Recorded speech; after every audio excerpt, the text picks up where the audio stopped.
Alors voilà les kakis de Goshokaku.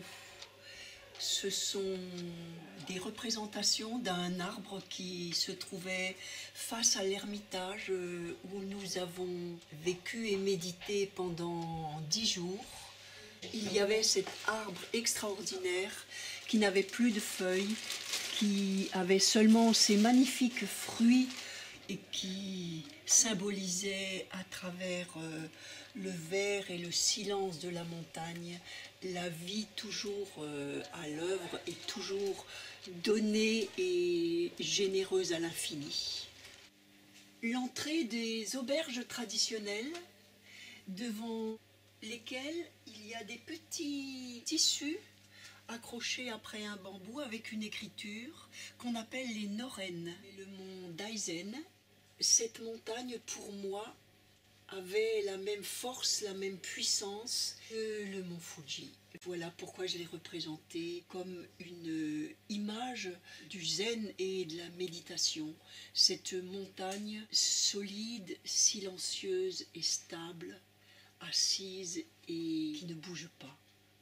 Alors voilà les geishas à Gion, à Kyoto, ces merveilleux mirages. Toutes ces femmes en kimono, des petites filles aux vieilles dames, qui passent comme des papillons avec une légèreté et une grâce infinie. Image parfaite d'une féminité universelle, mais aussi d'une grande fragilité. C'est Lotus Otoji.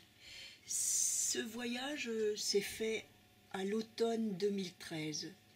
Et en cette saison, qui est une saison très pluvieuse, les lotus ne sont plus dans leur splendeur estivale, mais comme toute la nature, sont fatigués et se décomposent. C'est cette représentation de la nature qui est éphémère et en permanente transformation que j'ai voulu exprimer. Autoportrait à Kyoto, cette représentation très vibrante dit pour moi la vibration permanente, l'émerveillement total que j'ai ressenti dans cette ville et dans cette région. Et tout ce que je voyais, tout ce que je rencontrais était une image du Japon le plus traditionnel, le plus éternel et le plus vivant. Nara est adossée à une colline et sur cette colline sont situés de nombreux temples au milieu d'une grande forêt. À l'automne, cette forêt est flamboyante. J'ai intitulé cette toile « Kimono d'automne pour Nara ». C'est un éblouissement absolu d'évoluer dans cette nature aux couleurs d'automne et de prendre un bain de spiritualité dans cette nature sublime. Cette toile s'intitule « À l'affût ». Au centre de Kyoto passe une rivière qui s'appelle la rivière Kamo.